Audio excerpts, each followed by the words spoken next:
This is the 217 Recovery Podcast with Corey Winfield. You have a rich person's name. Like, you should be a billionaire with the name Winfield. And co-host Marnie Winfield. Checking the microphones, going good.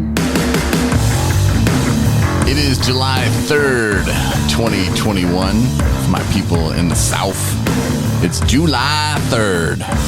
There's a difference because it's July is how we say it up in the North, and then July is how I say it South, obviously. That's what I was going for there. My name's Corey Winfield. I'm Barney Winfield. And this is the 217 Recovery Podcast. We talk about recovery, we talk about addiction, we talk about our battles with it. And we are both in recovery. Myself, a little over 2.5 years clean. And Marnie, you're coming up on 2 years. 2 years. Mm-hmm. Dang. How you going to celebrate? It's just another day. Want me to make you a cake? Sure. Okay, I will. How would I turn that down? That's true. Yeah. I mean, even though I would never want to be a baker for a living, I dabble. I dabble in the oven a little bit. Right. Not too bad. But since I'm on a healthier eating kick, I'll still have a piece. Okay. Yeah. You got to learn balance and self-control, I guess. Mm-hmm.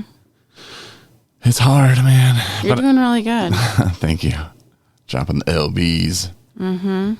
But I want to get back into that a little bit later in the podcast because there was a conversation that I had with a guy I know just yesterday, and it kind of tied it into that. So we'll get to that in just a minute. But first, though, let's talk about the elephant in the room.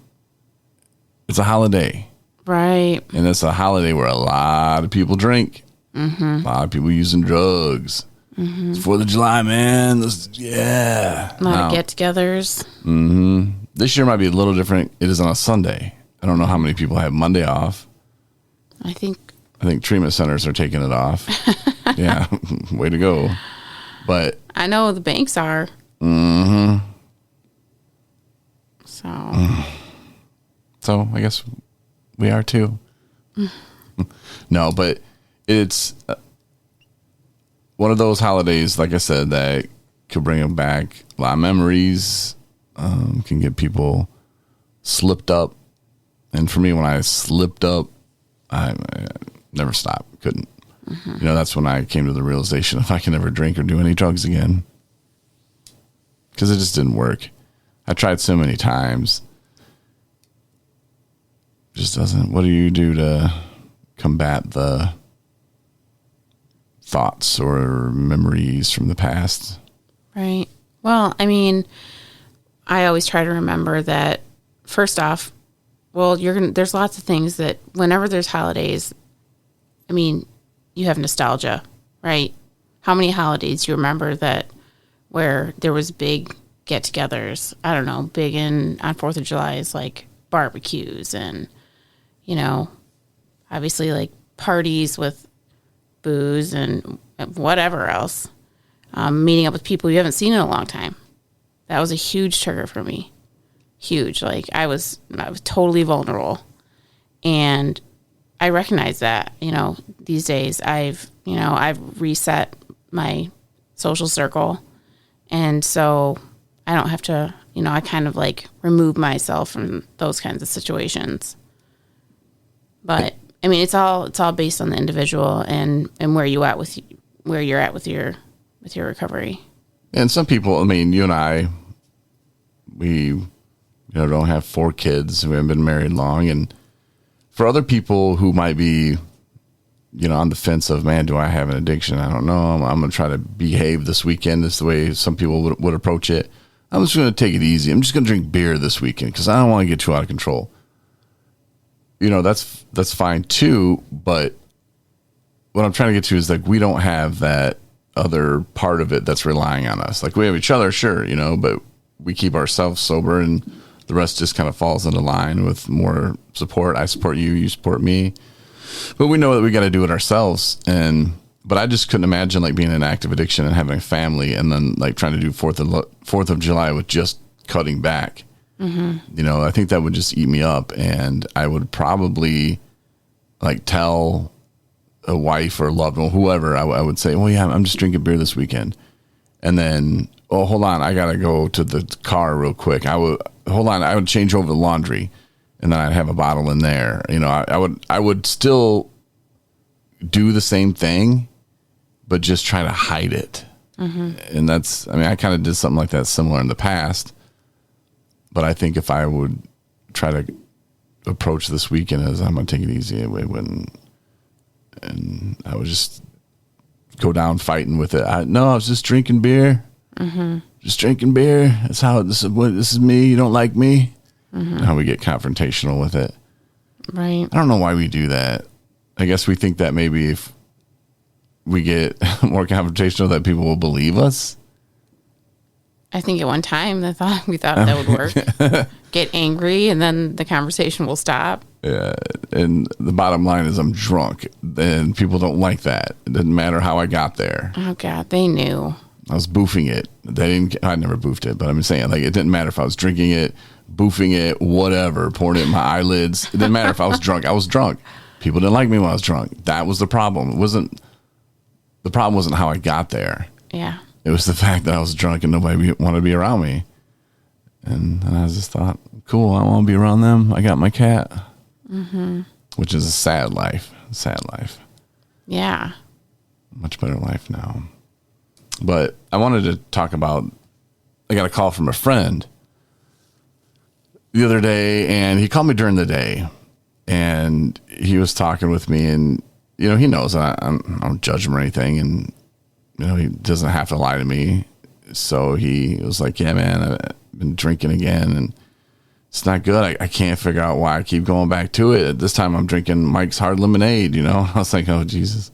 He's like, but I'm not drinking the liquor. And I got to kind of explain, well, yeah, I know, man. But it's the drunk, you know, is the one that people hate. And I did the whole horse thief, you know, kind of thing. And I don't know if that applied to him, where it's like, you know, you have a drunk horse thief and he stops drinking, and you have a horse thief. You know, it's the same thing. Like, you have a drunk horse thief and he stops stealing horses. Well, you still have a drunk. You know, it's the same. It's like, you're still drunk, man. And that's what people don't like. And, you know, that's what spins you out of control. And he's like, yeah, you're right. And the way he got off the phone made me go, all right, well, he's going right back to drinking, you know, and pray for him. You know, that's all I can do. So like 4 or 5 hours later, he calls me up. He's like, hey, man, I need to go to detox. I need to go detox. I can't be home alone. I can't be doing this weekend. And I was like, all right, man, I'll be there. I'll take you, you know. And on the way there, I started thinking, you know, because he said some family members were like, oh, well, just suck it up. He knows himself better than anyone else. And when you're drunk, you make bad decisions. Now, going to treatment or going to a detox where they don't have alcohol, I don't think that's a bad decision. No, it's a great decision. He wasn't driving around the block, you know, in his car. He wasn't doing anything stupid. He just wanted to go to detox. And he called me for a ride, you know. I mean, he was, you know, that I don't think that's a bad decision. And some of his family members, I guess, were just like, yeah, man, just suck it up. And he knows himself better than anyone else. And I was on the way there and I was thinking about it, you know, because when that talk earlier in the day, you know, he obviously told me he was drinking already, but he wants to be sober, and he wants to be sober now. You know, he wants a year now. And we all kind of wanted that at one point. But he wants to start now. He doesn't want to start next week. And that was kind of his thinking of, well, I go detox. I'm not going to be around alcohol. Otherwise, what's he going to do all weekend? Get more effed up. Right. And he's going to keep drinking. Then he'll probably go back to the hard stuff, you know, and when's it going to stop? You know, and then next week comes along, and what? He doesn't remember what day it is. That's the kind of stuff that happened to me. And so for him to just go, look, you know, put me somewhere safe for the weekend where I can detox and not have to be around any of this holiday stuff or alcohol, I would feel much better about this attempt at starting. And I thought, yeah, it's probably not a bad idea. Yeah, and those kind of people that say, suck it up, are probably the same people that when he does not hold himself together as they are instructing him to, will say, shame on him. Yeah. And look at that mess. Those are those same people. Mm-hmm. So he made a good decision. He made the right decision, and I'm proud of him. He should be proud of himself. Mm-hmm. And he's learning along the way. He hasn't given up. Mm-hmm. He hasn't given up, and he doesn't let the other people that are shaming him every time get him down too bad. He's just like, well, that's what it is. This is what it's going to take. I'm going to go back again. Mm-hmm. And he started lining up things even on the way there. We were talking about, outpatient, and I told him, none of this is going to keep you clean, and I'm doing air quotes per se. I completed a bunch of outpatient, like 46 times, 3 hours a day, or 3 times a week, 3 hours. I did that like 1.5, 2 times, something like that. It was ridiculous. That didn't keep me sober. I went back and drank again. Mm-hmm. But I did learn. I was learning in there. Mm-hmm. So it wasn't all for naught. And I was around people in recovery, and I saw people fall off. I fell off. We were still kind of a group and a family when you're around that many people for that long time. And it became fun. Mm-hmm. I miss those guys and women. And even after the fact, like after treatment, or if you just made the decision on your own to wean yourself off or just put it down, period, and you establish some time of sobriety, that all of that is important. Mm-hmm. Because at least for me, I mean, I had almost 2 years at one point, which put that into perspective.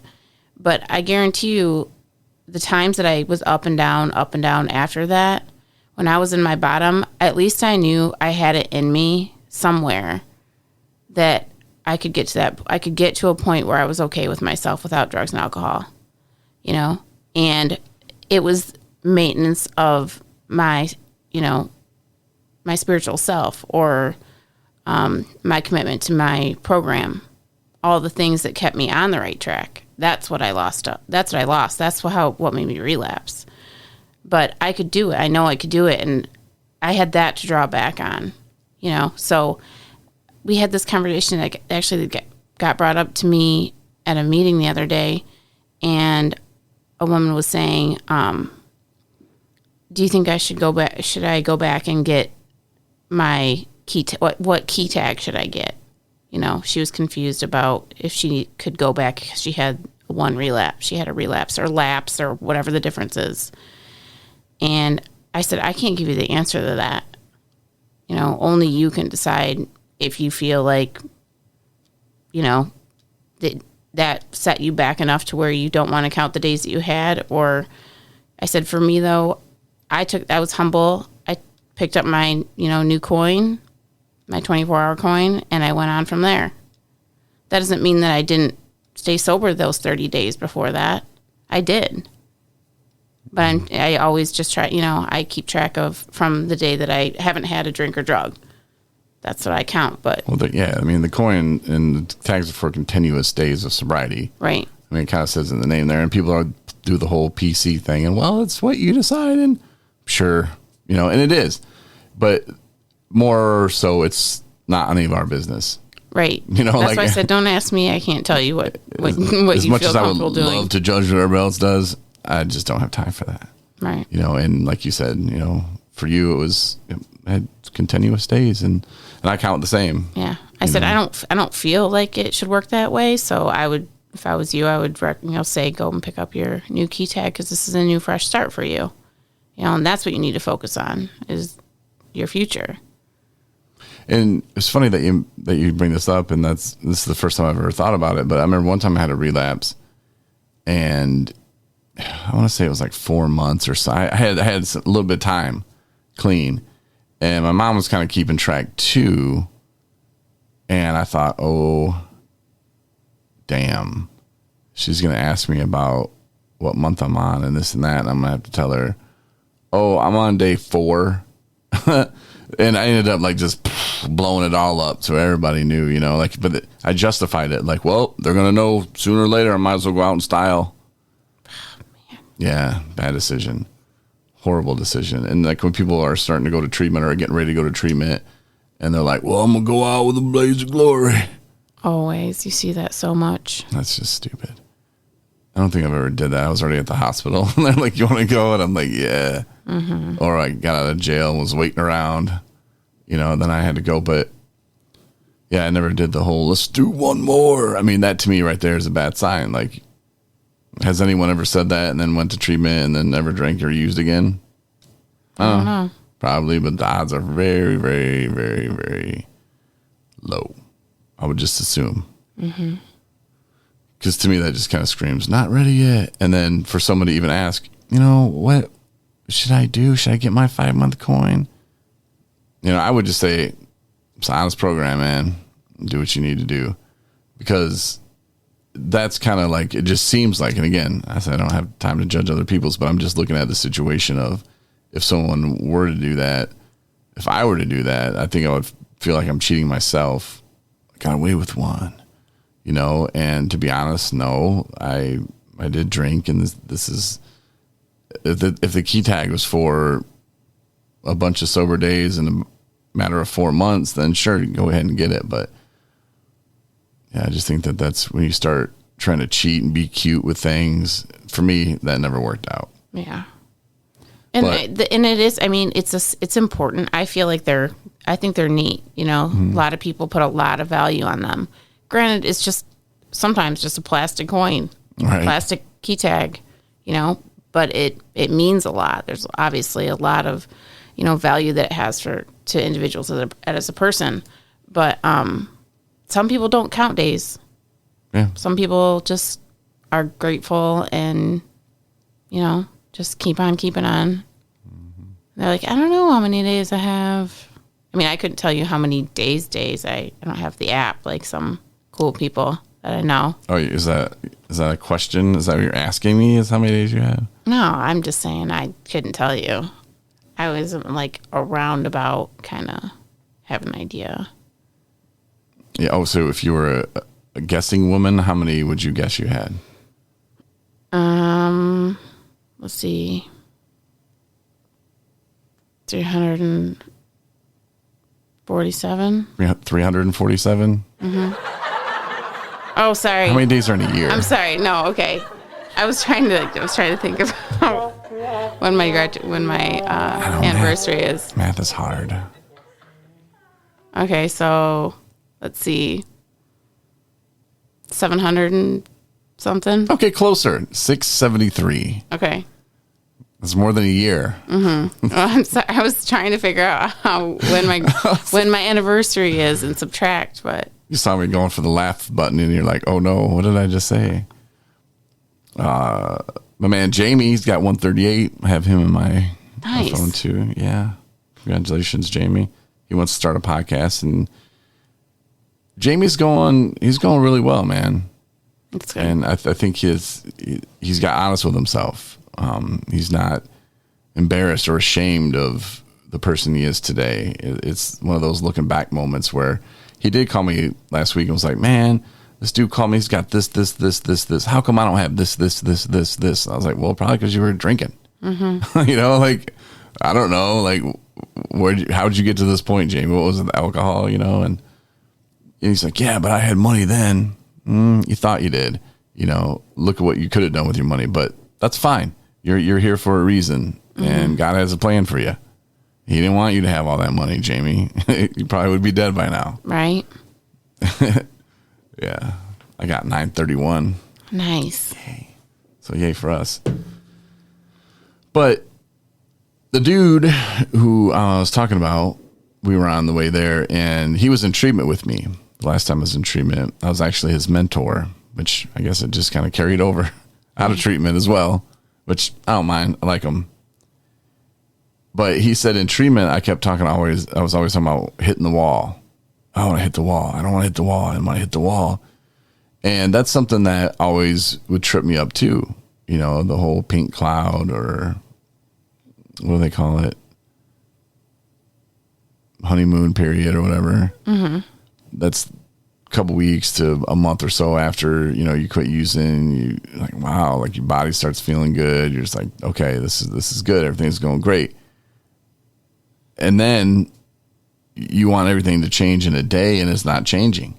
And you're seeing other people who've got time and they're living happy and they're smiling at meetings. And why isn't that happening for you? And you're still not where you want to be. And it takes time, and he was telling me about that. That's what was tripping him up, he thinks. And that's when I kind of put it in perspective of, the eating healthy thing that I'm doing. And it kind of makes sense that we would hit the wall and then go say, F it, go right back to it. Because, if I was passing on all this ice cream and passing on this pizza and all this food that I love, and a month I was down 0.5 pound, I didn't feel any better. But people are telling me I'm doing great. Mm-hmm. I don't feel like I'm doing great. I've lost 0.5 pound. F it. I'm gonna eat me some ice cream then. Right. You want to see the fruits of your work. Mm-hmm. Which I told him that they're happening. It's just you're not seeing them like I would see the weight loss. Mm-hmm. Like, trust me, you're making strides. And he kind of was thinking about it, and he's like, you're right. He's like, I started doing a lot of things that I wouldn't have done, and he started heading in the right direction, but then kind of get tripped up because he'd start looking around thinking, well, which direction am I supposed to go in? Mm-hmm. And then, I don't know, he just, like many of us, just get frustrated and think, well, I've got long enough time. I can drink on the weekend now. And obviously life's not so much better for me now, and I don't know if it's the alcohol, the drugs, whatever, that play that role in our brain that gets us like, if it's our brain not knowing what to do when we feel that way. Mm-hmm. That's what it could be. And going to meetings, that's why for me that helped, going to meetings, because I would take out my frustrations at meetings. I would have a place to vent. Mm-hmm. And then my brain learned that's where I go to vent, not the liquor store. I go to meetings. And I think if we get into that stage where, we're going to IOP, intensive outpatient, we're talking to our therapist, but we're not talking about the right things. Maybe we're just, everything's fine again over here in Corey land. Everything's perfect. Let me just, see you, bye. Then we get home in the car and you slam the door and you're just like, ugh, still feel miserable. Yeah. Mm-hmm. It's about being honest and stuff like that, but you're doing everything right, at least you think you are, and then you maybe stop going to meetings, and I don't need to go to as many, and you start falling off, and you're not doing anything to replace that role of alcohol or drugs in your life. And I think that's probably why our brain just starts going crazy, like, well, what do you do? What do we do? What do we do? What do we do? And there's a natural depression, I know, from alcohol when you stop drinking. Yeah. The dopamine's not there for you, and it's just like, whoa. And that's the honeymoon, phase. The pink cloud is, your body's like, whoa, we got to make this again. Mm-hmm. And then it's like, woo, tired. All right, slow this down. For me, if you ask my mom about this sometime, my thing is I would have like a super short fuse. Like when I was in that, like, kind of hit the wall time period after when I was, getting clean again. And I did not know. Everything irritated me. Mm-hmm. And I was pissed. I want to say like it was depression, but it was, I was frustrated that I didn't know. I knew what I needed to do, but all these things that, like you're talking about, all these things that people said that you're supposed to be feeling, they're like, it will happen. The miracle will happen, and things will get better, and this will happen, and this will happen. And I'm like, yeah, when? TikTok. Come on now. I'm here at this meeting. I'm doing 90 and 90. Look at me go. Yeah. When's this, all this magic going to happen for me? And yeah, I was not very nice when, during that time. Now, would your mom say to you and like you would do that? She's like, "Oh, are you drinking again?" No, she would just be like, "You're doing so well." And I'd be like, "Whatever, just fucking," you know, like I seriously just get frustrated. Yeah. And, you know, I don't know. But see, that's the time when I reflect back on that. And it's like, I know that I wasn't ready. I wasn't ready for that change. I wasn't fully committed to being like accepting the fact that I couldn't live without drugs or alcohol. It was like it was being kept from me. Mm-hmm. That's what it felt like. Yeah. Because I knew it was out there and I knew that I wasn't ready to turn my will and I wasn't ready. So I was just kind of like waiting for that time. I didn't know when it would come. And, I wish I would have reached out. I wish I'd have reached out to other people in the program. I wish I would have been like, this is how I'm feeling, So if anybody's feeling that way, then definitely like get to the bottom of it, Yeah. And if it's your son or daughter or loved one, don't tell them that, oh, you better go talk to your therapist. I can tell you're about to drink. If you haven't yet, you're going to. Because that gave me a free pass. Mm-hmm. I was like, well, she already thinks I'm going to drink, so might as well. And it really irritated me when she would say that. And my mom, I love her, and she's always like, oh, I saw it coming. I could see it. I could tell because you were being so, you had the attitude, and I'm just like, oh, yeah. I got a bigger attitude. I don't like to be told that. And I don't know. So glad I don't have to do that anymore. I know it. Oh, man. I feel for people still out there, man. I really do. It's hell. Yeah. But there's light at the end of the tunnel. Just don't give up. Like my friend, man, he's not giving up. He's going to keep going until he can get it right. And finding a purpose, finding some hope,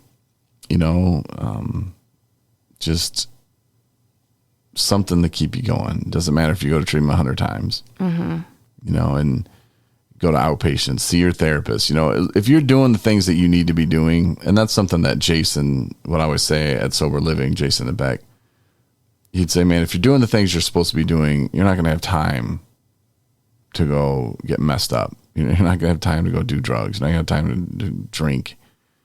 Not if you're 100% really doing the things you need to be doing to stay sober every day. You won't have time.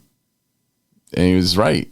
I spent my time, going to meetings and, going to work and, donating my time, where I could and doing the podcast. And, I was just busy doing other things. And, this last time, I don't believe I hit the wall, but, like you said earlier, that time has to count for something. And I would always say that too. Like, hey man, I had 3 months here, 4 months there. Like my brain isn't as damaged as it was, right?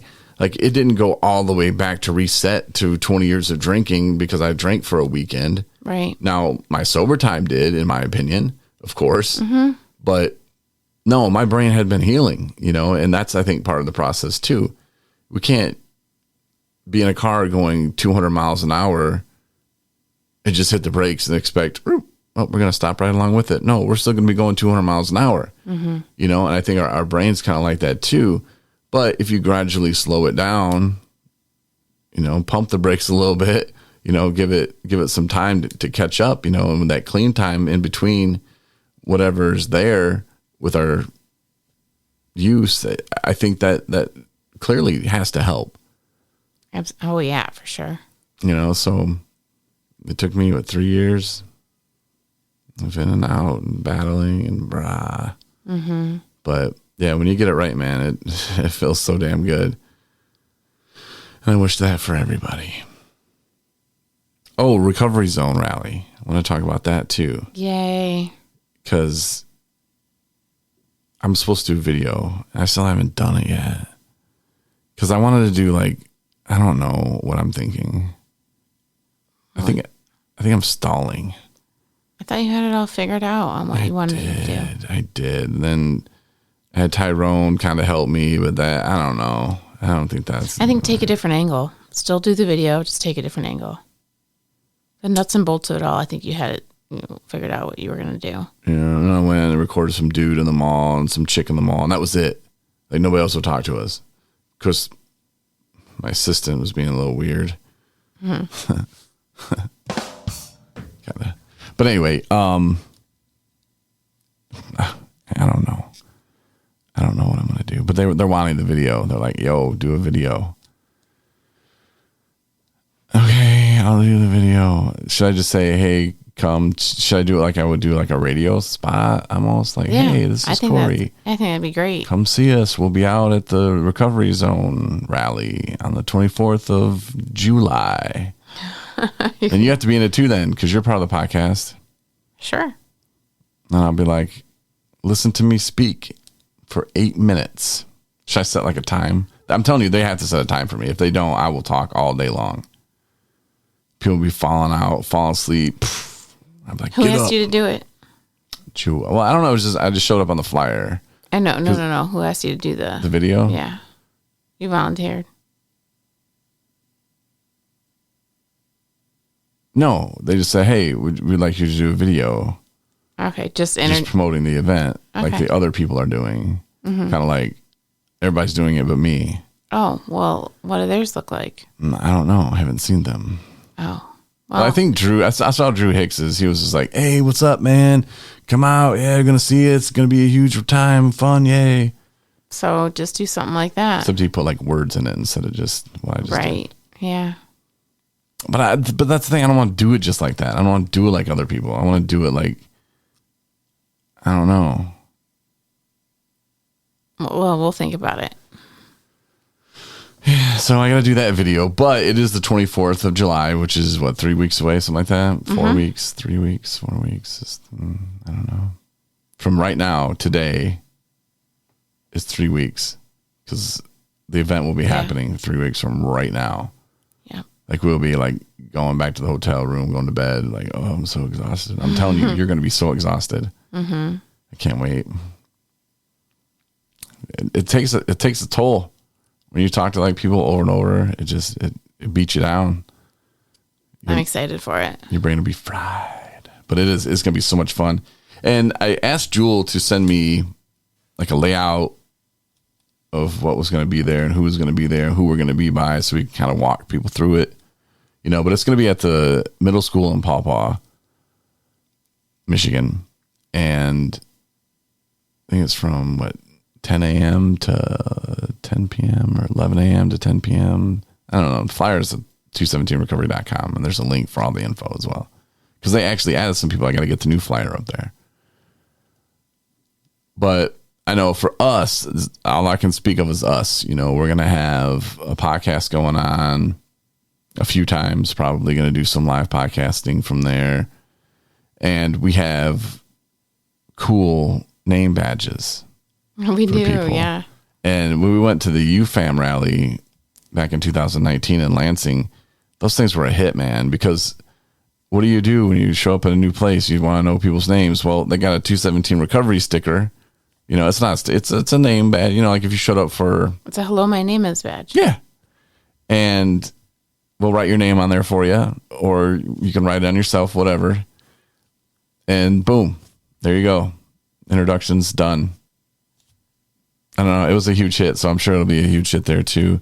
And then we got our stickers in. So we got 217 Recovery Podcast stickers. And then I have one that looks like a road sign, but instead of like Interstate 94, it says Recovery 217. And I thought it was really cool at first, and it still kind of is, but it doesn't really say anything. Like if somebody gets behind your car and you have one of those stickers on, they'd be like, I get it. F is that, man. If you knew what it was, yeah. So maybe it's a secret insider. I guess, yeah. Sticker. What does that mean? I don't know, bro. Mm-hmm. I should put that in our Google searches. And the hats are going to be done. Yeah. The hats will be done this week. Yeah. Ton of shirts. Millions of them. And if you want a free one, sign up, 217recovery.com. I'll tell you what, you wear your recovery shirt out there, 217 recovery shirt, we'll give you another one. Oh, that's there good. You go. Yeah. Or you can donate and wear it to the rally. We'll hook you up with one. Mm-hmm. But yeah, we're gonna have shirts. We're gonna be selling hats. Seems like there's something else that we're doing too. Oh, we're going to have like flyers, brochures, stuff like that about the rides and stuff that we're doing and maybe how you can be involved. But yeah, we're going to be kicking it. We should do like, I don't know. I think it was Rob that said this before when we went to Lansing. It was like, well, we need like a game or something that somebody can play. Maybe it was Ryan when we went to the picnic in St. Joe. I don't know what it was, but they thought, no, it was Rob. They thought we would need a game. Like, I'm like, what are people going to show up and play some bags next to our tent? That's not going to happen. Cornhole? Yeah, something like that. But then he came up with this like little ring thing where people could throw. It would be like throwing inflatable tube, like the little ones for kids, whatever that they go swimming in. Mm-hmm. Like taking that and then like trying to get a ringer with it or whatever. Huh. And you win something. At that time, we had nothing to give except the name badges, which were already free. So we were like, I don't know. Maybe we'll come up with something. But at least come by and say hi and get your name badge. And if you would like to purchase a hat, feel free. Bring your card with you or your phone, actually, because we got that kind of, that's how we do it. You can just walk up and just tap your phone. Psh. All right, there you go. Here's your hat. Here's your sticker. See ya. Take a sticker. Nice. Bye. This is when I drop the mic and walk away. Thanks for listening. The 217 Recovery Podcast. Listen to more episodes online. Every single one of them, 217recovery.com. Slowly but surely being added to the app. You need resources. Again, website, 217recovery.com. Thanks for listening. And check out Marnie's Sunday night replay tomorrow. Happy 4th. Happy 4th. And look for my video. See ya. See ya. Win a bunch of free shit from 217 Recovery. Go to the app or the website, 217recovery.com.